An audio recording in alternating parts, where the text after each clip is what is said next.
నమస్కారం. ఘంటారావానికి స్వాగతం. ముందుగా ప్రధానాంశాలు. ఏఐ వల్ల డేటా ట్రాన్స్ఫర్మేషన్ పెరిగిందన్న జస్టిస్ ఏకే సింగ్. టెక్నాలజీకి అనుగుణంగా న్యాయ విద్య ఉండాలని వ్యాఖ్య.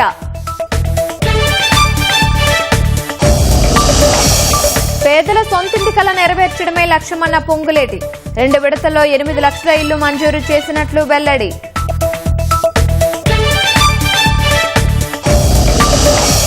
యాదాద్రి జిల్లా హేజీలో ఫార్మా కంపెనీ వద్ద స్థానికుల ఆందోళన. రియాక్టర్ పేలిన ఘటనలో మృతుల కుటుంబాలకు 5 కోట్ల పరిహారానికి డిమాండ్. ఖమ్మం జిల్లా రఘునాథపాలెంలో రోడ్డు ప్రమాదం. అతివేగంతో బైకును ఢీకొన్న కారు, 2 దుర్మరణం.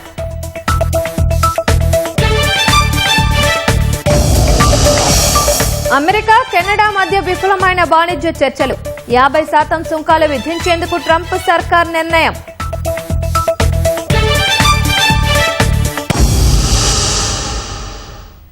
నిరుపేదలకు ఇందిరమ్మ ఇల్లు ఇచ్చి ఆ పేరుతో ఓట్లడిగే ప్రసక్తే లేదని రెవెన్యూ, గృహ నిర్మాణ శాఖ మంత్రి పొంగులేటి శ్రీనివాసరెడ్డి స్పష్టం చేశారు. నిజామాబాద్ నగరంలో పర్యటిస్తున్న మంత్రి నాగారంలోని హౌసింగ్ టవర్స్ నిర్మాణ పనులు పరిశీలించారు. పాముల బస్తీలో ఇందిరమ్మ ఇళ్లను పరిశీలించి లబ్దిదారులతో మాట్లాడారు. గృహప్రవేశం చేసిన మహిళలకు నూతన వస్త్రాలను అందించి శుభాకాంక్షలు చెప్పారు.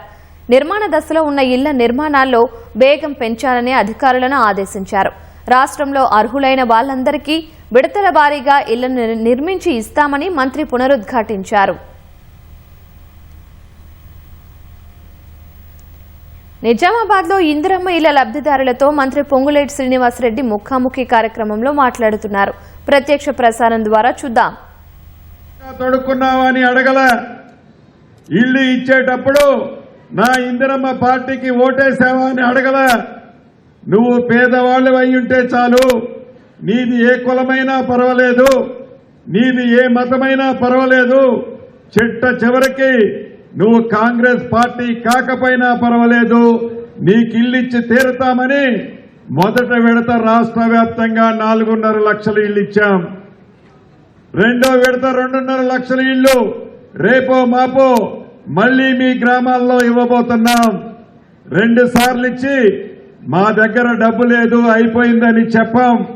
3ఓసారి ఇస్తాం, 4ఓసారి ఇస్తాం. రాష్ట్ర వ్యాప్తంగా ప్రతి ఆడబిడ్డ అర్హులైన వాళ్ళు ఎవరైతే ఉన్నారో కులము, మతము, ప్రాంతం అని అడగకుండా అర్హులైన ప్రతి ఆడబిడ్డకి ఇల్లు మన ప్రభుత్వంలో ఇందిరమ్మ ఇల్లు ఇచ్చి తీరుతాము. ఆనాటి ప్రభుత్వం లాగా ఇందాక పెద్దలు చెప్పినట్లు పింక్ కలర్ షర్ట్ తొడుక్కున్న వాళ్ళకి ఆనాటి ప్రభుత్వం ఇచ్చేది.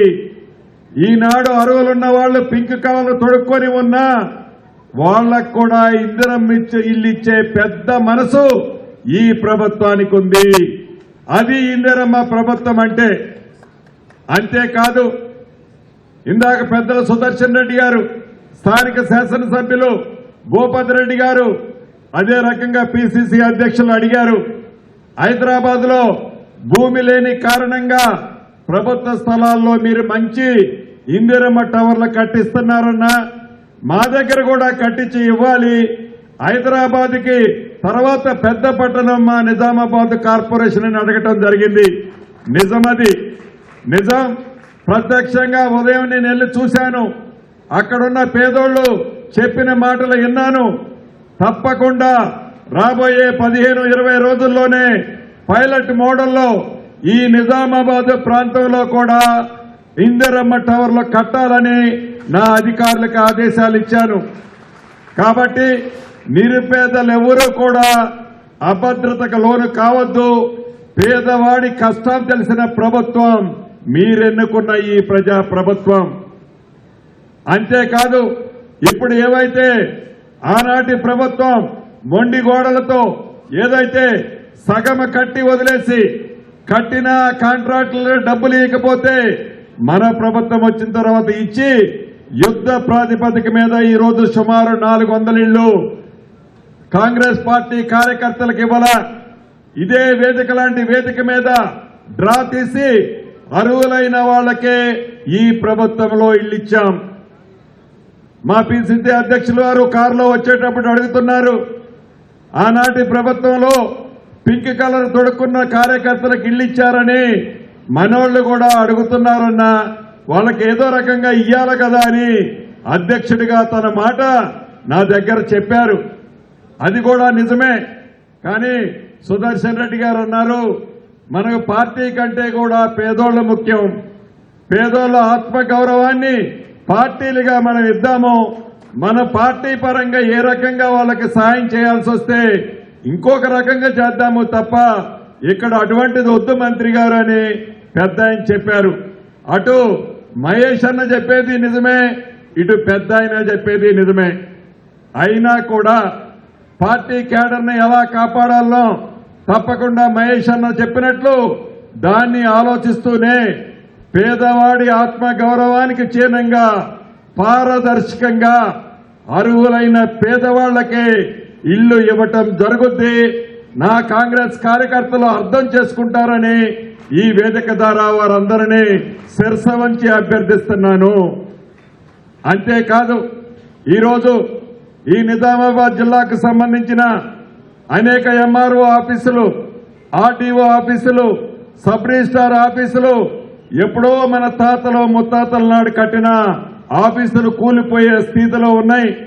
కొన్ని చోట్ల కొత్త మండలాలు నేను ఇచ్చాను, కొత్త డివిజన్లు ఇచ్చాను అని ఆనాటి దొర గొప్పల చెప్పుకున్నాడే తప్ప ఆ కొత్త ఆఫీసులు ప్రకటించిన దగ్గర, మండలాలు ప్రకటించిన దగ్గర ఎక్కడా కూడా ఒక్కటి కూడా ఆఫీసు కట్టలే. సుమారు 13-14 ఆఫీసులు మరికొద్ది సేపట్లో శంకుస్థాపన చేసుకోబోతున్నాం. యుద్ధ ప్రాతిపదిక మీద రాబోయే సంవత్సరం లోపలే ఆ శంకుస్థాపన చేసుకున్న ఆఫీసులన్నింటినీ కూడా పూర్తి చేసుకోబోతున్నాం. అదేవిధంగా ఈ నెల 31వ తారీఖు వరకు నిరుపేదలు ఎవరైతే ఉన్నారో వయోవృద్ధుల కంటే ఏదో వికలాంగులు, అదే రకంగా ఒంటరి మహిళలు, వితంతువులకు కూడా పెన్షన్లు ఇచ్చే విధంగా ప్రభుత్వం నిర్ణయం తీసుకుంది. 31వ తారీఖు లోపు ఎవరైతే అర్హులున్నారో వారందరూ కూడా అప్లై చేసుకోవాలని కూడా ఈ వేదిక ద్వారా రాష్ట్ర వ్యాప్తంగా ఉన్న అర్హులకి ఈ వేదిక ద్వారా తెలియజేస్తున్నాం. అంతేకాదు ఇందిరమ్మ ఇళ్లకు సంబంధించి మార్కెట్లో సిమెంట్ రేటు 320-330 రూపాయలు ఉంది. మా ఎండీ గారు, హౌసింగ్ ఎండీ గారు, అదే రకంగా పరిశ్రమల శాఖ మంత్రి శ్రీధరబాబు అన్న అందరం కలిసి సిమెంట్ ఇండస్ట్రీని ఒప్పించి 230 రూపాయలకే సిమెంట్ బ్యాగు ఇందిరమ్మ ఇళ్లు కట్టే వాళ్ళకి ఇవ్వాలని నిర్ణయం తీసుకొని వాళ్ళని ఒప్పించాం. ఇప్పటి నుంచి కట్టే ఇందిరమ్మ ఇళ్లకి సిమెంట్ బ్యాగు 230 రూపాయలకే ఇవ్వటం జరుగుద్ది. అంతేకాదు ఇంకా చాలా నా పేదింటి కుటుంబానికి ఏదైతే ఇందాక మహేష్ అన్న చెప్పినట్లు, సుదర్శన్ అన్న చెప్పినట్లు ఇచ్చిన ప్రతి మాట, ఎన్నికల ముందు చెప్పిన ప్రతి మాట ఇంకా 1-2 పెండింగ్ ఉన్నాయి. రాష్ట్ర ఆర్థిక పరిస్థితి బాగలేని కారణంగా లేట్ అయిన మాట వాస్తవం. ఇది నిజాయితీతో చెప్పే ప్రభుత్వం, గత ప్రభుత్వం లాగా మాయ మాటలు చెప్పే ప్రభుత్వం కాదు. చెయ్యగలిగేదే చెప్పాం, చేసేదే చెప్తాం. భవిష్యత్తులో కూడా ఇంకా 2.5 సంవత్సరాలలో చేయాల్సిన ప్రతి కార్యక్రమాన్ని పేదింటి గుమ్మానికి చేరుస్తామని ఈ నిజామాబాద్ పట్టణంలో ఉన్న ఈ నియోజకవర్గం, ఈ జిల్లాలో ఉన్న భూ సమస్యల మీద కూడా మరికొద్ది సేపట్లో రివ్యూ చేసుకోబోతున్నాం. భవిష్యత్తులో రైతులకు ఇబ్బంది లేని భూమి ఏదైతే వారి సొంత భూమి ఉందో వాటి పూర్తి టైటిల్స్ తో ఈ రాష్ట్ర ప్రభుత్వ పక్షాన వారికి లిటిగేషన్ లేని భూమిని ఇచ్చే విధంగా చర్యలు చేపట్టాం. వాటి ఫలితాలు అతి కొద్ది రోజుల్లోనే రైతన్నలకి అందబోతున్నాయని కూడా ఈ వేదిక ద్వారా మరొక్కసారి మీ అందరికీ తెలుపుతూ, ఈ శ్రావణ మాస సందర్భంగా ఏవైతే ఈనాడు ఆడబిడ్డల పేరుతో ఇస్తున్నామో, నా ఆడబిడ్డల ముఖంలో ఏదైతే ఆనందం ఈ రోజు ఈ హాల్లో ఉన్న వాళ్ళని చూస్తున్నామో, భవిష్యత్తులో రాష్ట్రంలో నిరుపేద ఆడబిడ్డల అందరి ముఖాల్లో ఇందిరమ్మ ఇల్లు ఇచ్చి ఇదే రకమైన ఆనందాన్ని చూడబోతామని కూడా ఈ వేదిక ద్వారా తెలుపుతూ మీ అందరి దగ్గర సెలవు తీసుకుంటున్నాను. నల్గొండ జిల్లాలో 2 మంత్రులు ఉండి కూడా రైతులకు నీళ్లు ఇవ్వడం లేదని మాజీ మంత్రి జగదీష్ రెడ్డి విమర్శించారు. సాగర్లో నీళ్లు ఉన్నప్పటికీ రైతులకు సాగునీళ్లు ఇవ్వకుండా రైతులను ఇబ్బందులు గురిచేస్తున్నారని ఆరోపించారు. ఇంతకన్నా తక్కువ నీళ్లు ఉన్నా రైతులకు సాగుకు నీళ్లు ఇచ్చిన ఘనత బీఆర్ఎస్ దని ప్రభుత్వానిదని ధీమా వ్యక్తం చేశారు. సాగర్ నీళ్లు, శ్రీశైలం నీళ్లు ఏపీ వాళ్లు తరలించుకుపోతుంటే 2 మంత్రులు పదవుల కోసం పాకులాడుతున్నారని విమర్శించారు. కాంగ్రెస్ నాయకులు వేల ఎకరాల భూములను దోచుకోవడానికే భూభారతిని తీసుకొచ్చారని ఆరోపించారు. ఈ కెనాల్స్ కింద ఉన్న సాగర్ ఎడమ కాలువ కింద కావచ్చు, లో లెవెల్ కెనాల్ కావచ్చు, హై లెవెల్ కెనాల్ కింద ఉన్న ఎమ్మెల్యేల చేతగంతనం వల్ల, వీళ్ళ నిర్లక్ష్యం వల్ల దారుణమైన అన్యాయానికి గురైతుంది నల్గొండ జిల్లా. నీళ్లు లేక కాదు, బ్రహ్మాండంగా వాళ్ళేమో ఆంధ్రప్రదేశ్ ప్రభుత్వం ఏమో జలాలను దోసుకపోయే యజ్ఞం చేస్తుంటే వీళ్ళు చేతగా మనల్ని మోసం చేయడానికి, నల్గొండ జిల్లా రైతాంగాన్ని, నల్గొండ జిల్లా ప్రజల్ని మోసం చేయడానికి యాగాల పేరు మీద మన దృష్టి మళ్లించే కార్యక్రమం చేస్తున్నారు. నాగార్జున సాగర్ పూర్తిగా నిండి నాగార్జున సాగర్ గేట్లు ఎత్తాల్సిన సమయం వచ్చినప్పుడు మాత్రమే పోతిరెడ్డిపాడికి అనుమతి.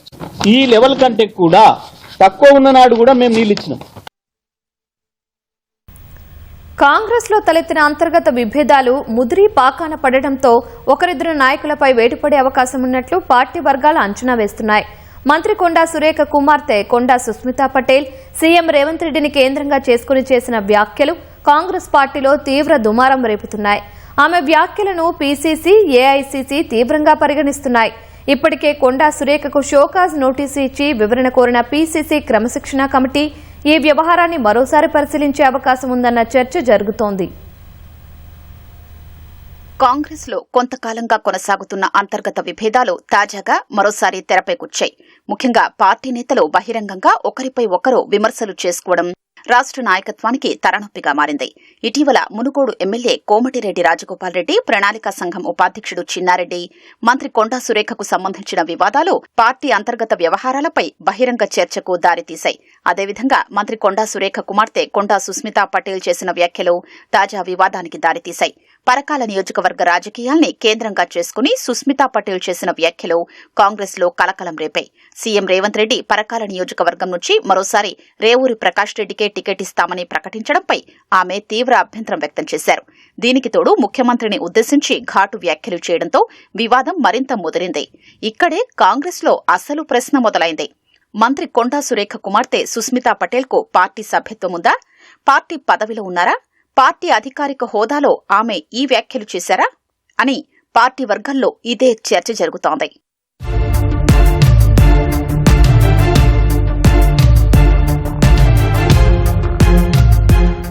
మంత్రి కొండా సురేఖ జన్మదిన వేడుకల సందర్భంగా ఆమె కుమార్తె చేసిన వ్యాఖ్యలు కావడంతో వాటి రాజకీయ ప్రభావం మాత్రం నేరుగా మంత్రి సురేఖపైనే పడినట్లు పార్టీ వర్గాలు భావిస్తున్నాయి. అయితే సుస్మిత చేసిన వ్యాఖ్యలకు తనకు సంబంధం లేదని, తన కుమార్తె చేసిన వ్యాఖ్యలకు తాను బాధ్యత వహించాల్సిన అవసరం లేదన్నట్లుగా మంత్రి సురేఖ తన వైఖరిని స్పష్టం చేశారు. అయితే ఇప్పటికే మంత్రి కొండా సురేఖకు పీసీసీ క్రమశిక్షణ కమిటీ షోకాజ్ నోటీసు జారీ చేసి వివరణ కోరింది. క్రమశిక్షణ కమిటీ చైర్మన్ మల్లు రవి నేతృత్వంలో పార్టీ నియమావళిని ఉల్లంఘించిన నేతల వ్యవహారాల్ని సభ్యులు పరిశీలిస్తున్నారు. ఇప్పటికే పలువురు నేతలకు నోటీసులు జారీ కావడం, ఎల్బీనగర్ కాంగ్రెస్ సీనియర్ నాయకుడు జక్కిడి ప్రభాకర్ రెడ్డిని పార్టీ నుంచి సస్పెండ్ చేయడం, రాష్ట్ర కాంగ్రెస్ లో క్రమశిక్షణ అంశాన్ని అధిష్టానం ఎంత సీరియస్ గా తీసుకుంటోందో స్పష్టం చేస్తోంది. అయినా బహిరంగ విమర్శలకు ఫుల్ స్టాప్ పడకపోవడం ఇప్పుడు పార్టీ నాయకత్వాన్ని ఆందోళనకు గురిచేస్తోంది. అదే సమయంలో మంత్రి కొండా సురేఖపై చర్యలు తీసుకోవాలని డిమాండ్ చేస్తూ 20 మందికి పైగా ఎమ్మెల్యేలు, ఎమ్మెల్సీలు ఒకేసారి మీడియా ముందుకొచ్చారు. సీనియర్ నాయకులు, మంత్రులు, ఎమ్మెల్యేలు వ్యక్తిగత విమర్శలు చేసుకోవడం వల్ల పార్టీకి నష్టం జరుగుతోందని వారు ఆందోళన వ్యక్తం చేశారు.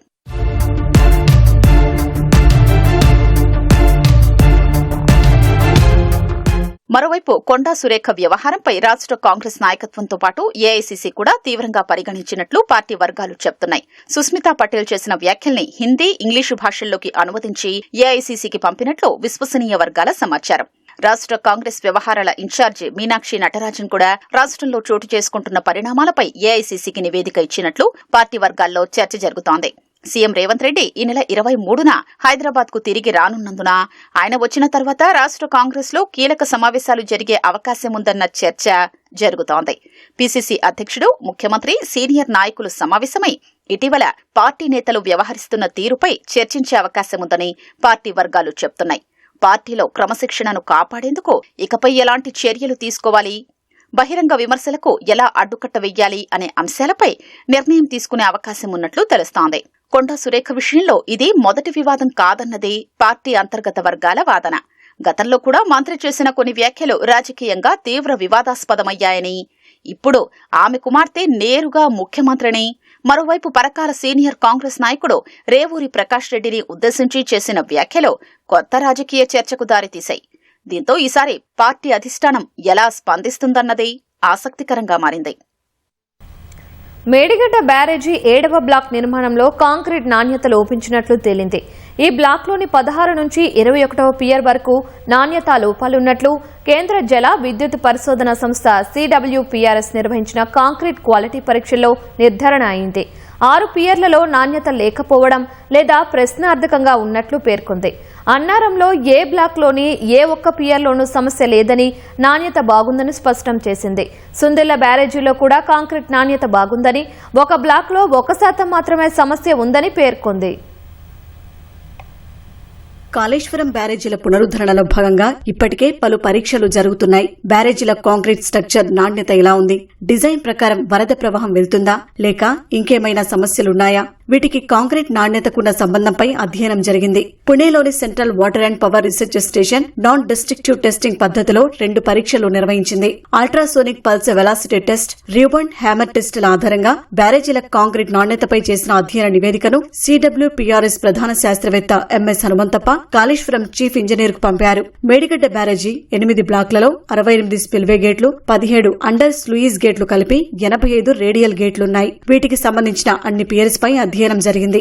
బ్యారేజీలో 84,800 UPV, 50,400 RHT నమూనాలు సేకరించి పరీక్షించారు. 8 బ్లాక్లకు గాను 1 నుంచి 6, 8 బ్లాక్లో ఎలాంటి నాణ్యతా సమస్యలు లేవని పేర్కొంది. అన్నారం సుందిలలో కొన్ని ఎక్సలెంట్, గుడ్ అని పేర్కొనగా మేడిగడ్డలో మాత్రం గుడ్, సంతృప్తికరం అనే నిర్ధారణలు ఎక్కువగా ఉన్నాయి. 6వ బ్లాక్లోని 33, 34వ పియర్లో తక్కువ భాగం కాంక్రీట్ నాణ్యతపై సందేహం వ్యక్తం చేసిన 95% ఫలితాలు బాగున్నాయి కాబట్టి మొత్తం మీద కాంక్రీట్ నాణ్యత సంతృప్తికరమేనని పేర్కొంది. అయితే 2023లో కుంగిన 7వ బ్లాక్లో మాత్రం 2 పరీక్షల్లోనూ నాణ్యతకు సంబంధించి లోపాలు వెలుగు చూశాయి. నాణ్యత పూర్తిగా సందేహాలు ఉన్నట్లు పేర్కొంది. ఈ బ్లాక్లో మొత్తం 11 పియర్స్ ఉండగా 12 నుంచి 15 వరకు, తర్వాత 22వ పియర్ బాగున్నాయి. 22వ పియర్లో కూడా 3.9% ఫలితాలు సందేహం, 1.9% పూరని నివేదికలో పేర్కొన్న మిగిలిన 6 పియర్లలో చాలా ఎక్కువగా ఉండటంతో ఇవి సమస్యగా పేర్కొంది. అత్యధికంగా నాణ్యత సందేహం, పూరని పేర్కొన్న వాటిలో 19, 18, 20, 17, 21, 16వ పియర్లకు సంబంధించి వరుసగా 73.3%, 65.5, 61.1, 50.5, 49.9, 41.3% ఉన్నాయి. వీటి పునరుద్ధరణకు సమగ్ర పరిశీలన, అనుబంధ పరీక్షలను CWPRS సిఫార్సు చేసింది.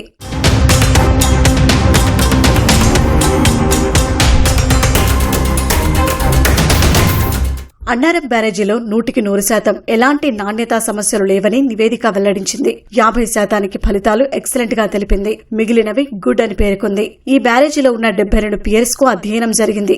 60,973 UPV నమూనాలు, 39,600 రీబౌండ్ హ్యామర్ టెస్ట్ నమూనాలు సేకరించి పరీక్షించారు. ఇందులో 49.7% నుంచి 54.5% కాంక్రీట్ ఎక్సలెంట్ గా, 45.5% నుంచి 50.3% వరకు గుడ్ గా నివేదిక పేర్కొంది. అన్నారంలోని 6 బ్లాకుల్లోనూ నాణ్యతకు సంబంధించి ఎలాంటి సమస్య లేనట్లుగా తెలిపింది.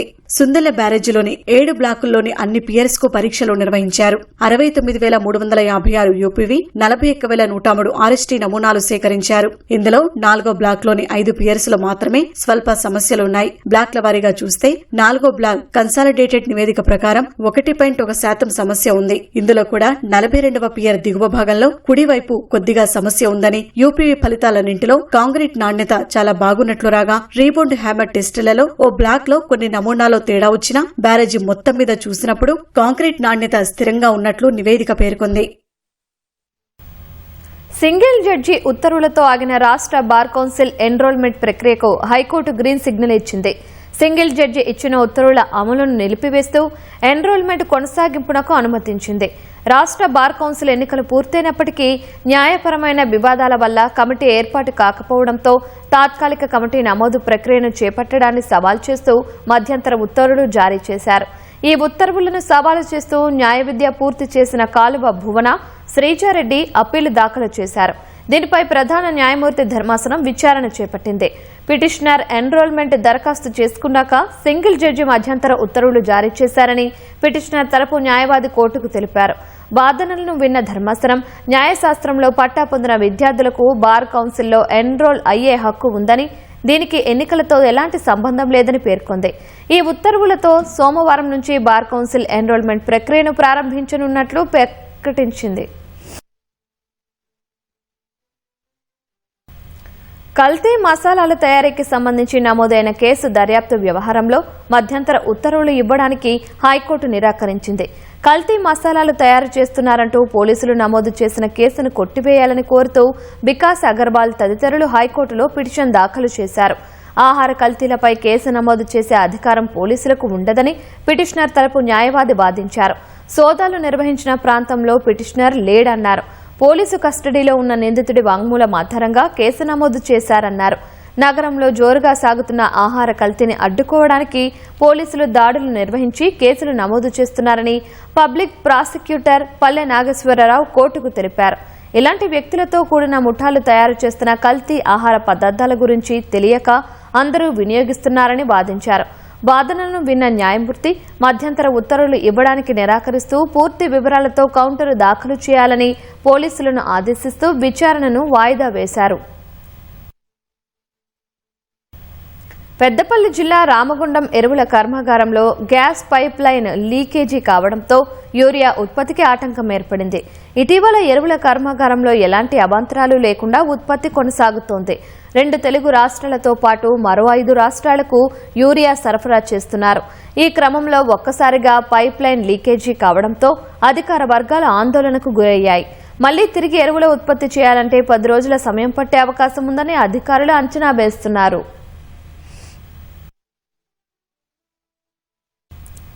చింతగింజలు గొంతులో ఇరుక్కుని ఊపిరాడక ఆదిలాబాద్లో 9 ఏళ్ల బాలుడు ప్రాణాలు వదిలాడు. కేఆర్కే కాలనీకి చెందిన మంగేష్ అనే బాలుడు అలవాటులో భాగంగా చింతగింజలు నములుతూ ఉండగా గొంతులో ఇరుక్కుపోవడంతో శ్వాస ఆడలేదు. గమనించిన కుటుంబ సభ్యులు అప్పటికే ఆసుపత్రికి తరలించారు. బాలుడిని బతికించడానికి వైద్యులు చేసిన కృషి ఫలించక మృతి చెందాడు. మాదక ద్రవ్యాలను పూర్తిగా తుడిచిపెట్టడమే లక్ష్యంగా పెట్టుకున్న ఈగల్ ఫోర్స్ మరో భారీ ఆపరేషన్ను నిర్వహించింది. తెలంగాణ, మహారాష్ట్ర, కర్ణాటక రాష్ట్రాల్లో విస్తరించిన అంతర్రాష్ట్ర ఆల్ఫ్రాజోలం నెట్వర్క్ గుట్టు రట్టు చేసింది. కీలక సూత్రధారులను అరెస్టు చేసి వారి నుంచి 6 కోట్ల విలువైన ఆస్తులను అధికారులు జప్తు చేశారు. మహారాష్ట్రకు చెందిన అమర్ సింగ్ దేశ్ముఖ్ సతారా కేంద్రంగా 2019 నుంచి ఓ కెమికల్ యూనిట్ను నిర్వహిస్తున్నాడు. మొదట్లో ఎరువులకు సంబంధించిన రసాయనాలు తయారు చేసే ఈ ఫ్యాక్టరీ తర్వాత అక్రమ ఆల్ఫ్రాజోలం తయారీ డెన్గా మార్చారు. ఈ నెట్వర్క్లో బాబురావు బస్వరాజు కదేరే రసాయనాల తయారీ చూసుకోగా షబ్బీర్ అలీ, పషామియా, పరమేశ్వర్ విజయ్ బర్దారే రవాణా బాధ్యతలు చేపట్టారని పోలీసులు వెల్లడించారు. నిజామాబాద్ కు చెందిన మల్లెపుల లక్ష్మణ్ గౌడ్ ఈ నిషేధిత డ్రగ్ ను క్రమం తప్పకుండా కొనుగోలు చేస్తూ మార్కెట్లోకి చేరవేస్తున్నట్లు ఈగిల్ పోలీసులు గుర్తించారు.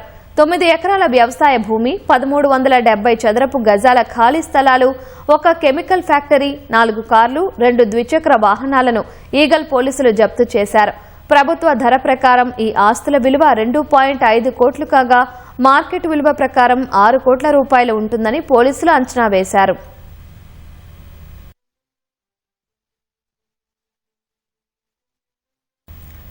కామారెడ్డి జిల్లా గాంధారి ప్రాథమిక పాఠశాలలో ప్రధానోపాధ్యాయురాలుగా విధులు నిర్వహిస్తున్న బొంపల్లి భవానీ తెలంగాణ నుంచి జాతీయ ఉత్తమ ఉపాధ్యాయ అవార్డుకు ఎంపికయ్యారు. కేంద్ర ప్రభుత్వం విడుదల చేసిన 40 మందితో కూడిన జాబితాలో తెలంగాణ నుంచి ఆమెకు చోటు దక్కింది. గురు పూజోత్సవం పురస్కరించుకుని సెప్టెంబర్ 5న ఢిల్లీలో రాష్ట్రపతి చేతుల మీదుగా ఆమె అవార్డు అందుకోనున్నారు. బొంపల్లి భవానీ 2018 నుంచి బాలికల ప్రాథమిక పాఠశాలలో పనిచేస్తూ యూట్యూబ్, ఇన్స్టాగ్రామ్ అకౌంట్ల ద్వారా వినూత్న రీతిలో విద్యార్థులకు బోధన చేస్తూ పేరు పొందారు. గతేడాది భవానీకి ప్రభుత్వం రాష్ట్ర స్థాయి ఉత్తమ ఉపాధ్యాయ పురస్కారం అందించింది.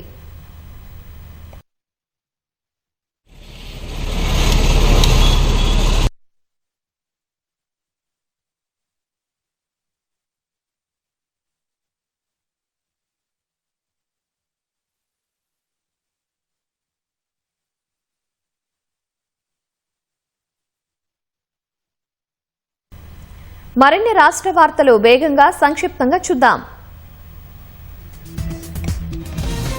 కామారెడ్డి జిల్లా ఎల్లారెడ్డి మండలం మల్కాపూర్ గ్రామంలో ఎమ్మెల్యే మదన్ మోహన్ పర్యటనలో చోటు చేసుకున్న దాడిపై మాజీ ఎమ్మెల్యే జాజ్ల సురేందర్ ఎస్పీ కార్యాలయంలో ఫిర్యాదు చేశారు.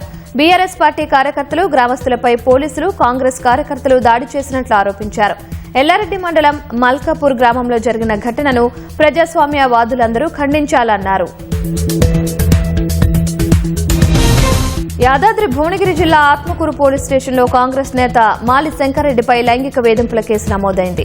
ఇందిరమ్మ ఇల్లు మంజూరు చేయిస్తానని ఓ వివాహితను 2 నెలలుగా లైంగికంగా వేధించినట్లు మహిళ భర్త పోలీసులకు ఫిర్యాదు చేశాడు. నిందితుడిపై చట్టపరమైన చర్యలు తీసుకుని తమకు న్యాయం చేయాలని ఫిర్యాదులో పేర్కొన్నారు. సుస్థిర అభివృద్ది, భవిష్యత్ అవసరాలకు అనుగుణంగా సంస్థల నిర్మాణంపై చర్చలకు వేదికగా సస్టైన్ ఎక్స్ 2026 వార్షిక సదస్సు హైదరాబాద్ లో జరిగింది. తెలంగాణ ఫెసిలిటీ మేనేజింగ్ కౌన్సిల్ ఆధ్వర్యంలో నిర్వహించిన ఈ కార్యక్రమానికి ప్రభుత్వ ప్రతినిధులు, పారిశ్రామికవేత్తలు, సంస్థల ఉన్నతాధికారులు, నిపుణులు హాజరయ్యారు. సుస్థిర ఆలోచనలను కార్యాచరణాత్మక భాగస్వాములుగా మార్చడమే సస్టైన్ ఎక్స్ 2026 ప్రధాన లక్ష్యమని నిర్వాహకులు తెలిపారు. వృద్ధురాలైన భార్య దశదిన కర్మ మరుసటి రోజే భర్త రోడ్డు ప్రమాదంలో మృతి చెందిన ఘటన ఖమ్మం జిల్లా తల్లాడలో చోటు చేసుకుంది. బస్టాండ్ సమీపంలో సైకిల్పై వెళ్తున్న నాగేశ్వరరావు అనే వృద్ధుడు రోడ్డు ప్రమాదంలో దుర్మరణం పాలయ్యారు. ఈ నెల 20న భార్య దశదిన కర్మ చేయగా మరుసటి రోజే భర్త మరణించడంతో ఆ కుటుంబంలో విషాద ఛాయలు అలుముకున్నాయి. దేశాభివృద్ధిని పరుగులు పెట్టించేలా అన్ని రంగాల్లో సంస్కరణలు తీసుకొచ్చేందుకు తమ ప్రభుత్వం కట్టుబడి ఉందని ప్రధాని నరేంద్ర మోదీ ఉద్ఘాటించారు. దేశంలో రాజకీయ స్థిరత్వం ఉందని పేర్కొన్నారు. వృద్ధి, ఆశలు ప్రకాశవంతమైన కేంద్రంగా భారత్ను ప్రపంచం చూస్తోందన్నారు. ఢిల్లీలో జరిగిన ఎకనామిక్ టైమ్స్ వరల్డ్ లీడర్స్ ఫోరంను ఉద్దేశించి మోదీ ప్రసంగించారు. సంస్కరణల విషయంలో ఎన్డీఏ సర్కారుకు స్పష్టమైన రోడ్ మ్యాప్ ఉందని, పరిపాలనపై తాము బలంగా దృష్టి పెట్టామని పేర్కొన్నారు. వృద్ధి వేగాన్ని కొనసాగించేందుకు పలు చర్యలు తీసుకుంటున్నట్లు తెలిపారు. గత ప్రభుత్వాల విధానాల వల్ల ప్రజలు కనీస అవసరాలు తీరక ఎంతగానో ఇబ్బంది పడ్డారని మోదీ అన్నారు. ఒకప్పటి ఉత్పత్తి ఆధారిత శిక్ష విధానం నుంచి దూరంగా జరిగి ఉత్పత్తి ఆధారిత ప్రోత్సాహకాలు అనే విధానానికి దేశం ప్రస్తుతం చేరువైందని వ్యాఖ్యానించారు. ప్రపంచంలోకెల్లా అత్యంత చౌకగా డేటా భారత్లోనే అందుబాటులో ఉందన్న ప్రధాని మోదీ అతి తక్కువ ధరలో అత్యుత్తమ మొబైల్ ఫోన్లు ఇక్కడే తయారవుతున్నాయని చెప్పారు. पिछले कुछ वर्षों में दुनिया ने अनेक उतार चढ़ाव देखे हैं और इन अनुभवों ने एक बात बहुत स्पष्ट कर दी है, हर देश का भविष्य एक दूसरे से जुड़ा हुआ ही है. दुनिया में ग्रोथ को लेकर के कई तरह की चिंताएं हैं. दुनिया ने बड़ा भयंकर एक रूप देखा है इन दिनों. रिसोर्सेज का वेपनाइजेशन हो रहा है. अविश्वास का वातावरण विश्व के लिए अनेक नई चुनौतियां लेकर के आ रहा है. लेकिन ऐसे समय में भी दुनिया भारत को ग्रोथ और होप के ब्राइट स्पॉट के रूप में देख रही है.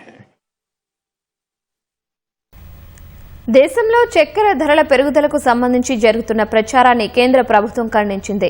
ఇథనాల్ ఉత్పత్తికి చక్కెరను మళ్లించడం వల్లే ధరలు అమాంతం పెరిగాయన్న వాదనను తోసిపుచ్చింది. దేశంలో సరిపడా నిల్వలు ఉన్నప్పటికీ స్టాక్ దాచిపెట్టి కృత్రిమ కొరత సృష్టించి పరిశ్రమలు, వ్యాపారులు ధరల పెరుగుదలకు కారణమయ్యారని మండిపడింది. పండుగ సీజన్లో సామాన్యులకు ఇబ్బందులు కలగకుండా పలు చర్యలు తీసుకున్నట్లు కేంద్రం తెలిపింది. పండుగల సీజన్ ఆరంభంలో ఒక్కసారిగా చక్కెర ధరలు అమాంతంగా పెరగడంపై తీవ్ర ఆందోళనలు వ్యక్తమవుతున్నాయి. దేశంలో చక్కెర నిల్వలు తగినంత ఉన్నప్పటికీ కేవలం వారం 10 రోజుల్లోనే మిల్లుల వద్ద ధరలు 47 రూపాయల నుంచి ఏకంగా 62 రూపాయలకు చేరడం దారుణమని కేంద్ర ఆహార శాఖ కార్యదర్శి సంజీవ్ చోప్రా అన్నారు. రీటైల్ మార్కెట్లో జూలై 20న 48 రూపాయలుగా ఉన్న కిలో చక్కెర ధర ఇప్పుడు ఏకంగా 56 రూపాయలకు చేరిందన్నారు. అయితే ఈ పెరుగుదలకు ఇథనాల్ ఏమాత్రం కారణం కాదని కేంద్ర ఆహార శాఖ కార్యదర్శి స్పష్టం చేశారు. 2025-26 మార్కెటింగ్ సీజన్లో కేవలం 28 లక్షల టన్నుల చక్కెర మాత్రమే మళ్లించినట్లు చెప్పారు. ప్రస్తుతం 4వ వంతు ఇథనాల్ మాత్రమే చక్కెర నుంచి తయారవుతోందని, మిగతాది మొక్కజొన్న లాంటి ధాన్యాల నుంచే వస్తోందని ఆహార శాఖ కార్యదర్శి సంజీవ్ చోప్రా వివరించారు. తీవ్ర రూపం దాల్చిన పరిస్థితుల్ని అదుపులోకి తెచ్చేందుకు కేంద్రం వేగంగా పావులు కదిపింది. పండుగ వేళ చక్కెర ధరల నియంత్రణకు పలు కఠిన చర్యలు చేపట్టింది. ముందస్తు జాగ్రత్తగా 10 లక్షల టన్నుల ముడి చక్కెరను సుంకం లేకుండా దిగుమతి చేసుకునేందుకు ఆమోదం తెలిపింది. సాధారణం కంటే ముందుగా అక్టోబర్ 15 నుంచి మిల్లుల్లో చెరకు క్రషింగ్ ప్రారంభించాలని రాష్ట్రాలకు ఆదేశాలిచ్చింది. తద్వారా అక్టోబర్లోనే అదనంగా 10 నుంచి 12 లక్షల టన్నుల చక్కెర అందుబాటులోకి వస్తుంది. డీలర్ల వద్ద ఉండే గరిష్ట నిల్వల పరిమితిని మరింత కఠినతరం చేయాలని కేంద్రం యోచిస్తోంది. సెప్టెంబర్ 1 నుంచి శీతల పానీయాలు, ఐస్ క్రీం తయారీదారులు 15 రోజులకు మించి నిల్వలు ఉంచుకోరాదని పేర్కొంది. బ్లాక్ మార్కెటింగ్, హోర్డింగ్కు పాల్పడే వారిపై కఠిన చర్యలు తీసుకోవాలని రాష్ట్రాలకు కేంద్రం సూచించింది.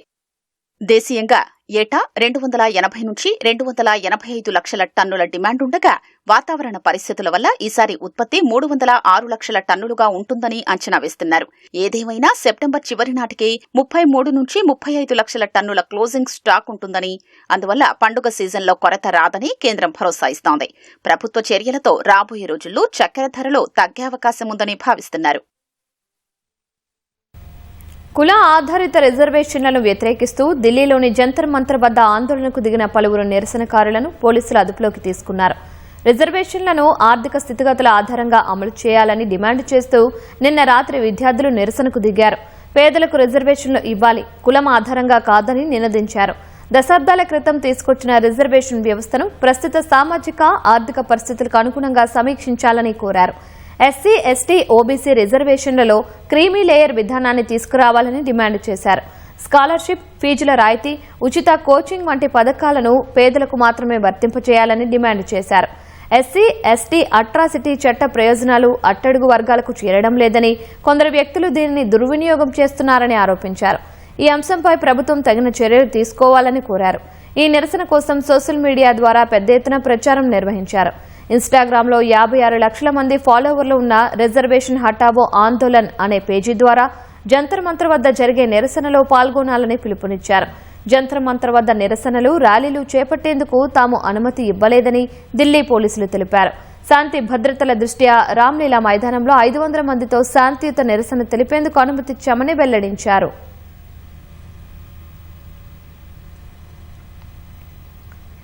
మధ్యప్రదేశ్ చింద్వాడ జిల్లా ప్రభుత్వ ఆసుపత్రిలో మంటలు చెలరేగి 3 నవజాత శిశువులు తీవ్రంగా గాయపడ్డారు. వారిలో ఒక చిన్నారి పరిస్థితి విషమంగా ఉంది. శరీర ఉష్ణోగ్రతను సాధారణ స్థితిలో ఉంచేందుకు 3 శిశువులను నియోనాటల్ ఇంటెన్సివ్ కేర్ యూనిట్లోని వార్మర్లో ఉంచారు. రాత్రి 2 గంటల సమయంలో వార్మర్ హీటింగ్ ఫిలమెంట్లో ఒక్కసారిగా మంటలు చెలరేగడంతో అందులో ఉన్న 3 చిన్నారులు తీవ్రంగా గాయపడ్డారు. అప్రమత్తమైన ఆసుపత్రి సిబ్బంది వెంటనే శిశువులను వార్మర్ నుంచి బయటకు తీసి ప్రథమ చికిత్స అందించారు. అనంతరం మెరుగైన వైద్యం కోసం 2 వైద్యుల పర్యవేక్షణలో వారిని జబల్పూర్కు తరలించారు. ఈ ఘటనపై ఆసుపత్రి యాజమాన్యం అంతర్గత విచారణ ప్రారంభించింది. సాంకేతిక లోపం వల్ల ఫిలమెంట్లో మంటలు చెలరేగినట్లు అధికారులు భావిస్తున్నారు. అమెరికా, కెనడా మధ్య వాణిజ్య చర్చలు విఫలమయ్యాయి. $20 బిలియన్ విలువైన కెనడా ఉత్పత్తులపై 50% సుంకాలు విధించేందుకు ట్రంప్ సర్కార్ సిద్దమైంది. వాస్తవానికి ఈ సుంకాలు ఈ నెల 19 నుంచి అమల్లోకి రావాల్సి ఉంది. అయితే ఒప్పందం కుదుర్చుకునేందుకు కెనడాకు అమెరికా అధ్యక్షుడు డొనాల్డ్ ట్రంప్ 3 రోజులు గడువు ఇచ్చారు. తమతో వాణిజ్య ఒప్పందాన్ని కుదుర్చుకునేందుకు కెనడా నిరాకరించిందని అమెరికా వాణిజ్య ప్రతినిధి జెమీసర్ గ్రీర్ ఆరోపించారు. ఏ దేశానికి ఇవ్వని మినహాయింపులు ఇచ్చినా కెనడా వాటిని సద్వినియోగం చేసుకోలేదని అన్నారు.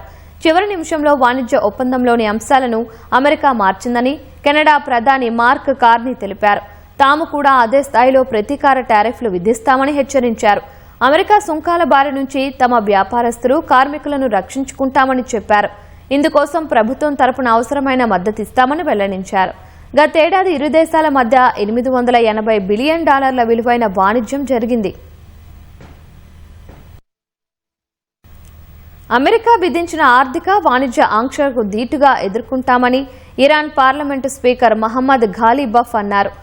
సైనిక పరంగా ఓడించలేమని గ్రహించి అమెరికా, ఇజ్రాయెల్ తమపై మానసిక, ఆర్థిక యుద్ధానికి దిగాయని ఆయన విమర్శించారు. ఇరాక్ పర్యటనలో భాగంగా ఆ దేశ నాయకులతో ఘాలిబఫ్ భేటీ అయ్యారు. వివిధ అంశాలపై వారితో చర్చలు జరిపారు. అమెరికా అహంకార ధోరణిని ఇరాన్, ఇరాక్లు కలిసికట్టుగా ఎదుర్కొంటాయని ఘాలిబఫ్ తెలిపారు. తమ మధ్య విభేదాలు సృష్టించడానికి ప్రయత్నిస్తే అవి తమను మరింత దగ్గర చేస్తాయని చెప్పారు. వాషింగ్టన్, టెల్ అవీవ్లపై తమ పోరాటం ఇక ముందు కొనసాగుతుందన్నారు. తమ భవిష్యత్తును ఇతర దేశాలు నిర్దేశించేందుకు తాము ఎట్టి పరిస్థితుల్లోనూ అంగీకరించబోమని తేల్చి చెప్పారు. అమెరికా ఆంక్షలను అధిగమించడానికి తమ నాయకత్వం తగిన ప్రణాళికలు సిద్ధం చేస్తుందని ఆశిస్తున్నట్లు ఘాలిబఫ్ పేర్కొన్నారు. 6 నెలలుగా కొనసాగుతున్న యుద్ధంలో ఎలాంటి నిర్ణయాత్మక ఫలితం లేకపోవడంతో ఇరాన్పై ఆర్థిక యుద్ధం ప్రకటిస్తున్నట్లు అమెరికా అధ్యక్షుడు డొనాల్డ్ ట్రంప్ ఇటీవల వెల్లడించారు. చిన్నారుల గోప్యతకు సంబంధించిన కేసును పరిష్కరించేందుకు టిక్టాక్ అమెరికా ప్రభుత్వంతో రాజీకొచ్చింది. ఇందుకు గాను ఆ దేశ న్యాయ విభాగానికి దాదాపు 3,800 కోట్ల రూపాయలు చెల్లించేలా ఒప్పందం కుదుర్చుకుంది. ఈ మొత్తాన్ని 2 విడతల్లో చెల్లించనున్నట్లు వెల్లడించింది. టిక్టాక్ తమతో ఒప్పందం కుదుర్చుకోవడం పిల్లలు తల్లిదండ్రులకు ఒక పెద్ద విజయమని America associate attorney general Stanley పేర్కొన్నారు. ఆన్లైన్లో పిల్లలకు రక్షణ కల్పించడం, వారి వ్యక్తిగత సమాచారాన్ని సోషల్ మీడియా యాప్లు గోప్యంగా ఉంచేలా పర్యవేక్షించడం తమ బాధ్యత అని తెలిపారు. 13 ఏళ్లలోపు పిల్లల వ్యక్తిగత సమాచారాన్ని సేకరించే ముందు తల్లిదండ్రుల అనుమతి తీసుకోవాలన్న నిబంధనను టిక్టాక్ ఉల్లంఘించిందని ఆరోపిస్తూ 2024లో అమెరికా న్యాయశాఖ వాద్యం దాఖలు చేసింది. నాటి నుంచి టిక్టాక్లో అనేక మార్పులు చోటు చేసుకున్నాయి. పిల్లల భద్రత, గోప్యతపై సోషల్ మీడియా కంపెనీలు పెద్ద సంఖ్యలో వ్యాజ్యాలను ఎదుర్కొంటున్న తరుణంలో టిక్టాక్ అమెరికా ప్రభుత్వంతో రాజీ కుదుర్చుకోవడం ప్రాధాన్యం సంతరించుకుంది. నిన్నటి వరకు మావోయిస్టుల కంచుకోటగా ఉండి బయట ప్రపంచానికి పెద్దగా తెలియని కర్రేగుట్టల అడవుల్లో నంబి జలపాతం పర్యాటకులను కట్టిపడేస్తోంది. దాదాపు 700 అడుగుల ఎత్తు నుంచి పాలధారలా జాలువారుతున్న ఈ జలపాత సౌందర్యం మరో నయాగారాను తలపిస్తోంది. పైనుంచి నీరు కిందకి పడేటప్పుడు వచ్చే గంభీరమైన శబ్దం ఏకంగా 3 కిలోమీటర్ల దూరం వరకు స్పష్టంగా వినిపిస్తుండడం దీని ప్రత్యేకత. పచ్చని కొండల నడుము నుంచి పాల నురుగులా దూకుతున్న జలధారలు చూపరులను మంత్రముగ్ధులను చేస్తున్నాయి.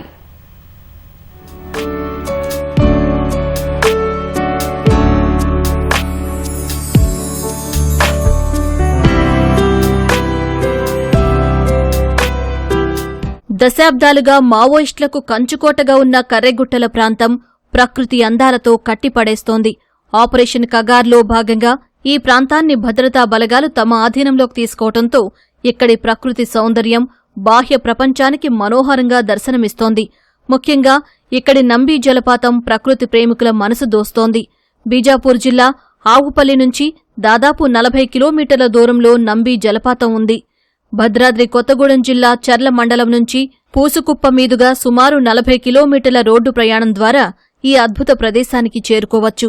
గతంలో భద్రతా సమస్యల కారణంగా పోలీసులు కూడా వెళ్లడానికి సాహసించని ఈ ప్రాంతానికి ఇటీవల కేంద్ర బలగాలు నూతనంగా రోడ్డు మార్గం నిర్మించడంతో రాకపోకలు సులభమయ్యాయి.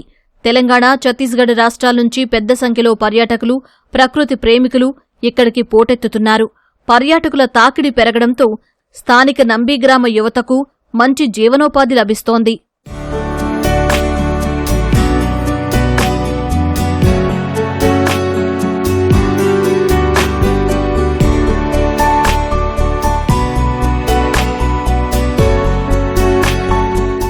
मैं नंबी वाटरफॉल देखने आया हूँ बीजापुर जिले में। मैं दंतेवाड़ा में वर्तमान में तहसीलदार पद पर पदस्थ हूँ। ये मेरा सेकंड टाइम विजिट है। इससे पहले मैं जब ये थोड़ा सा सेंसिटिव एरिया था, नक्सल एरिया था, तब हम आए हुए थे। आज से लगभग 4 साल पहले आए हुए थे। अभी तो बढ़िया है, रोड भी बन गया है। पहले हम लोग क्या करते, पहले वो जो कैंप था ना बाहर में, वहाँ से आगे नहीं आने देते थे।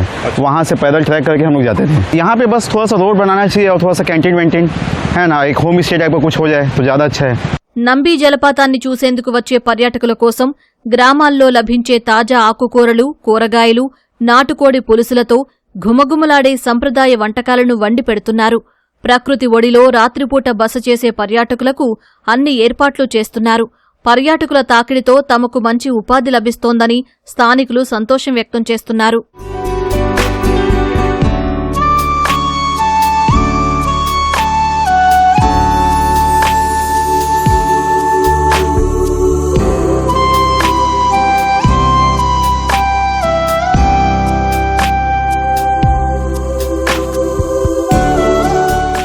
जैसे कि आते हैं सर दूर दूर से, उनके लिए हम लोग गाइड करते हैं। जो 50 रुपीज़ लेते हैं ना सर, उसका चार्ज हम लोग उनको जहाँ जाना है वहाँ लेके जाते हैं। जैसे चाहे उन लोग जहाँ देखना चाहते हैं वहाँ भेज देते हैं। तो हम लोग हमारे साथ वाले टूरिस्ट गाइड जो रहते हैं उन लोग लेके स्वयं लेके जाते हैं। सेफ्टी के लिए हम लोग काम करते हैं सर यहाँ पे। सर अभी तो फिलहाल अभी नक्सल मुक्त होने के बाद से तो सर अच्छा लग रहा है अभी। तो बाकी दूर दूर से भी आते हैं, पहले तो उतना खुला नहीं था सर, अब आने के लिए दिक्कत होता था।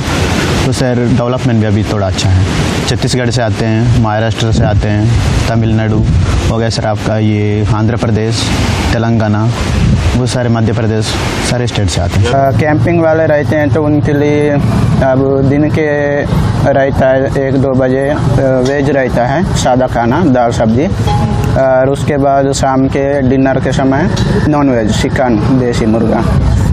पहले तो अभी बहुत सारा मतलब यहाँ पे कोई बाहर के लोग आने भी दिक्कत होता था, कोई आते भी नहीं थे। तो 2 साल हो रहा है, तो अच्छे आ रहे हैं लोग बाहर से भी। నంబి జలపాతానికి ఉన్న డిమాండ్ను గుర్తించిన ఛత్తీస్గఢ్ ప్రభుత్వం పర్యాటకులకు అన్ని మౌలిక వసతులు కల్పించి పూర్తిస్థాయి పర్యాటక కేంద్రంగా తీర్చిదిద్దేందుకు సన్నాహాలు చేస్తోంది. వర్షాలు పడ్డప్పుడల్లా లోతట్టు ప్రాంతాలు మునిగి ఆస్తి ప్రాణ నష్టం సంభవిస్తూ ఉంటుంది.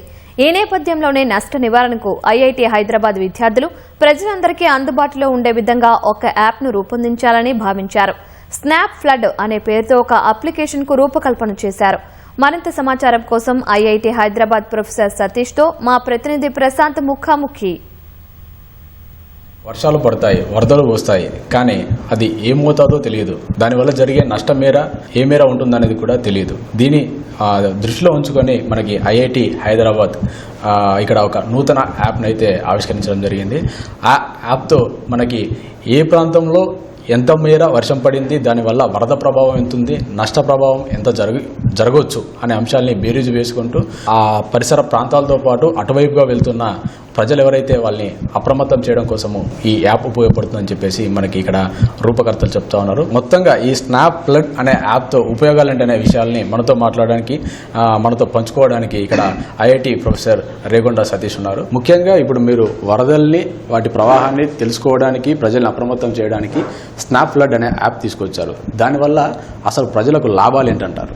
ఇప్పుడు ఉన్న సిచ్యువేషన్లో అయితే వరద ఎక్కడ వచ్చింది అని చెప్పి మనకి ఏదైనా ఇన్స్ట్రుమెంట్ కానీ సెన్సార్ కానీ ఉంటే కానీ తెలుస్తుంది. కానీ చాలా ప్లేస్లల్లో సెన్సార్ ఉండదు, ఇన్స్ట్రుమెంట్ ఉండదు, కానీ మనకు వరద ఎంత వచ్చిందో తెలియదు. అప్పుడప్పుడు మనం ఫోటోలు చూస్తుంటాము, ఓకే ఇంత వరద వచ్చింది, ఇంత వచ్చింది అని చెప్పి. కానీ మా ఐడియా ఏంది అంటే వరద ఒక్కొక్క ప్లేస్ నుంచి ఇంకొక ప్లేస్లకు చేంజ్ అవుతుంటుంది. ఒక ప్లేస్లో ఎక్కువ ఉండొచ్చు, ఇంకో ప్లేస్లో తక్కువ ఉండొచ్చు. ప్రతి ప్లేస్లో సెన్సార్ కానీ ఇన్స్ట్రుమెంట్ కానీ పెట్టాలి అంటే కష్టమవుతుంది. సో మేము ఏం చేసినాము అంటే స్నాప్ ఫ్లడ్ అని చెప్పి మొబైల్ అప్లికేషన్ తోని ఇది ఫెసిలిటేట్ చేస్తుంది. ఏంటి అంటే నువ్వు పిక్చర్ తీసి మొబైల్లో అప్లోడ్ చేస్తే ఆ ప్లేస్లో వరద వచ్చిందని తెలుసుకోవచ్చు, ఎంత వచ్చింది అని చెప్పి. అలాగే చాలా మంది చాలా ప్లేస్ల నుంచి ఫోటోలు తీసి ఆ స్నాప్ ఫ్లడ్ అనే మొబైల్ యాప్లో అప్లోడ్ చేస్తే మేము ఆ పిక్చర్స్ నుంచి కన్స్ట్రక్టివ్గా ఎంత ఫ్లడ్ వచ్చింది, ఏ ప్లేస్లో అని చెప్పి మేము చెప్పగలుగుతాం. సో దానికి ఉద్దేశంగా, అంతేకాకుండా ఇప్పుడు లాస్ట్ ఇయర్ ఫ్లడ్స్ వచ్చినవి, అక్కడ నుంచి ఫొటోస్ కొంతమంది అప్లోడ్ చేసిండ్రు. అందులో నుంచి మనం అబ్జర్వ్ చేయొచ్చు ఇంత ఫ్లడ్ వచ్చింది, ఇంత వరద వచ్చింది అని చెప్పి. సో ఆ ఇన్ఫర్మేషన్ ఇంత రెయిన్ వస్తే, ఇంత వర్షం వస్తే ఇంత ఫ్లడ్ వచ్చిందని చెప్పి మనకు తెలిసింది.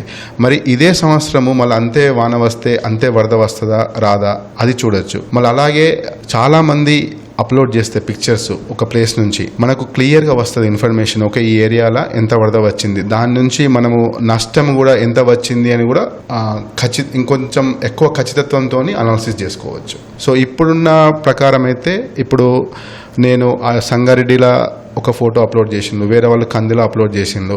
సో ఎవరెవరైతే అప్లోడ్ చేసిందో ఆ ఫొటోస్ బేసిస్ మీద నుంచి మేము ఈ ఏరియాలో ఫ్లడ్ ఉంటుంది, ఈ ఏరియాలో ఫ్లడ్ ఇంతుందని కాదు, అది ఇంకొన్ని రోజుల తర్వాత వస్తుంది. ఈ ఏరియాలో ఫ్లడ్ వచ్చింది అంటే ఈ ఏరియాలో ఒకరు ఫ్లడ్ రిపోర్ట్ చేసిండు, ఇంకో ఏరియాలో ఫ్లడ్ ఇంకోటి రిపోర్ట్ చేసిండు అని చెప్పి చెప్పగలుగుతాము. ఇలా చాలా మంది చాలా ప్లేస్ నుంచి రిపోర్ట్ చేస్తే మనకు డేటా బేస్ లాగా వస్తుంది. సో దాంతో మనం రియల్ టైమ్గా చూడొచ్చు ఈ రోజు ఇంత ఫ్లడ్ ఇన్ని ప్లేస్లలో ఫ్లడ్ వచ్చింది అని చెప్పి. సార్ బేసిక్గా చూస్తే ఇప్పుడు సాంకేతికత చాలా పెరుగుతున్న నేపథ్యంలో ఏఐ టెక్నాలజీ వినియోగం కూడా పెరిగింది. ఈ నేపథ్యంలోనే ఫోటోలు మార్ఫింగ్ చేసి కూడా పెట్టేసి ఇక్కడ ఫ్లడ్ ఉందని చెప్పి ప్రజలు తప్పుదో పట్టించవచ్చు, మీ యాప్లో పోస్ట్ చేయొచ్చు. దాన్ని నివారించడానికి ఎలాంటి చర్యలు దీనిలో ఉంటాయి, ఎలాంటి టెక్నాలజీ బిల్డ్ చేశారు మీరు? సో ఇప్పుడైతే మొబైల్ యాప్లో ఎవరైనా ఫోటో అప్లోడ్ చేయాలంటే వాళ్ళు ఒక వాళ్ళ ఒక అకౌంట్తోనే వాళ్ళు లాగిన్ కావాలి. ఒక ఇప్పుడు మనకు Yahoo email ID, Gmail ID ఉంటుంది కదా, సో దాంతో లాగిన్ కావచ్చు. మళ్ళీ మాకు డేటా క్వాలిటీ చెక్స్ ఉంటవి. సో ఆ డేటా క్వాలిటీ చెక్ నుంచి మేము చెప్పగలుగుతాం అంటే ఈ పర్సన్ తప్పు ఇన్ఫర్మేషన్ ఇస్తుండు అని చెప్పి. దాని తర్వాత ఆ పర్సన్ నుంచి ఆ ఇన్ఫర్మేషన్ మొత్తం తీసుకోకపోవడం కానీ అది మేము చేస్తాం. డేటా క్వాలిటీ ఆస్పెక్ట్ నుంచి మేము అలా చేయగలుగుతాము. పట్టణాల్లో వరద మాత్రమే కాదు, నదుల్లో ప్రవాహం వల్ల కూడా ఆ సమీప ప్రాంతాల ప్రజలు ముంపుకు గురవుతూ ఉంటారు అని చెప్పేసి మనకు తెలుస్తూ ఉంటుంది. దాని మీద కూడా మీరు ఒకంత ఈ యాప్ ద్వారా ఆ ప్రజలను అప్రమత్తం చేసే చర్యలకు ఉపక్రమిస్తున్నట్టు తెలుస్తుంది. దాని మీద ఇప్పుడు ఇది మనం చూస్తే ఇక్కడ ఇది ఉంది కదా గోదావరి రివర్. ఆ గోదావరి రివర్ మీద ఒక 4-5 ప్లేస్లలో మన స్టేట్లో, లేకపోతే ఒక 10 ప్లేస్లలో ఇన్స్ట్రుమెంట్ స్టేషన్ ఉంటుంది. సో అక్కడ నుంచి మనం చెప్పగలుగుతాము ఎంత రెయిన్ఫాల్ ఉంది అని చెప్పి. కానీ అప్పుడప్పుడు ఏమవుతుంది అంటే ఇప్పుడు లాస్ట్ ఇయర్ మీరు చూసిన అనుకోండి, కామారెడ్డిలో కానీ వరంగల్లో కానీ చాలా వర్షం పడ్డది. సో రివర్ అక్కడ నుంచి పోయినా పోకున్నా, లేకపోతే ఆ స్టేషన్ ఎక్కడే ఉన్నా మనకు తెలియదు అక్కడ ఉందా లేదా అని చెప్పి. సో ఇప్పుడు ఈ యాప్తో ఎవరైనా అంటే రిలయబుల్ పర్సన్ అప్లోడ్ చేసి పెట్టిన అనుకోండి, ఇక్కడ కూడా వరద ఉంది అని చెప్పి మనకి ఇన్ఫర్మేషన్ వస్తుంది. అట్లీస్ట్ ఇప్పుడున్న సిచ్యువేషన్లో ఈ యాప్ అయితే ఓన్లీ ఫ్లడ్ రిపోర్టింగ్కు, ఆ ఫ్లడ్ రిపోర్ట్ నుంచి మనం కొంచెం ఇన్ఫర్మేషన్ తీసుకోవచ్చు. కానీ మా ఫ్యూచర్లో మా ఐడియా ఏంది అంటే ఈ ఇన్ఫర్మేషన్ మొత్తం కలెక్ట్గా గ్యాదర్ చేసి ఒక మోడల్ డెవలప్ చేసి ఆ మోడల్ తోని వర్షం వచ్చినప్పుడు, వర్షం రాకముందే వర్షం ఎంత వస్తున్న దాని మీద ఇన్ఫర్మేషన్ ఇవ్వాలని చెప్పి మా కోరిక. మొత్తంగా చూస్తే సార్ ఇప్పుడు ఒక ఓన్లీ హైదరాబాదు లేదంటే తెలంగాణకే పరిమితమైందా ఈ అంశం, లేదంటే ఇది మనకి దీని విస్తృతి ఎంతవరకు ఉందంటారు? ఇది ఓన్లీ హైదరాబాదు తెలంగాణ అని కాదు. సో మీరు చూసిన అనుకోండి చాలా ప్లేస్లలో ప్రపంచంలో ఎక్కడైనా కొన్ని డెవలప్డ్ కంట్రీస్లో ఇన్స్ట్రుమెంటేషన్ సెన్సార్స్ ఎక్కువ ఉంది. కానీ చాలా కంట్రీస్లలో సెన్సార్స్ కానీ ఇన్స్ట్రుమెంటేషన్ కానీ లేదు. ఎక్కువ సెన్సార్స్ ఇన్స్ట్రుమెంట్ పెట్టాలి అంటే ఛాలెంజింగ్, ఎక్స్పెన్సివ్ కూడా అయితే, మెయింటెనెన్స్ కూడా ఎక్కువ అవుతుంది. సో బేసిక్గా ఇది యాప్ ఇప్పుడు ఇది ఎవరైనా డౌన్లోడ్ చేసుకోవచ్చు, ఎవరైనా యూజ్ చేయొచ్చు ప్రపంచంలో ఎక్కడి నుంచి అయినా. సో ఇప్పుడైతే 11 లాంగ్వేజెస్లో ఉన్నవి, ఆ లాంగ్వేజెస్ మేము యాడ్ చేయగలుగుతాము. ఓకే, ఇది మొత్తంగా మనకి వర్షాలు వచ్చినప్పుడు వరదల వల్ల చాలామంది ఆస్తి నష్టం, ప్రాణ నష్టం జరుగుతూ ఉంటుంది. సో ఇది జరగకుండా ఉండడం కోసము ఏ ప్రాంతాల్లో ఎంత వర్షం వస్తుంది, దానివల్ల వర్ష ప్రభావం వల్ల వరద ప్రభావం ఎంత ఉంది, దానివల్ల జరిగే నష్టం ఎంత ఉంది అనేది ఇక్కడ మనకి స్నాప్ఫ్లడ్ అనే యాప్తో మినిట్ టు మినిట్ అప్డేట్ చేస్తామని చెప్పేసి ఇక్కడ మనకి యాప్ రూపకర్తలు అయితే చెప్తా ఉన్నారు. ఎలాంటి ఛార్జీలు లేకుండానే ప్రజలు దీన్ని డౌన్లోడ్ చేసుకొని దీని నుంచి తగిన పూర్తి సమాచారం కూడా పొందవచ్చని ఇక్కడ మనకు ప్రొఫెసర్ సతీష్ చెప్తా ఉన్న పరిస్థితి ఉంది. కెమెరామెన్ ఓంబేశ్వరరావుతో ప్రశాంత్, ఈటీవీ న్యూస్, కంది, ఐఐటి నుంచి.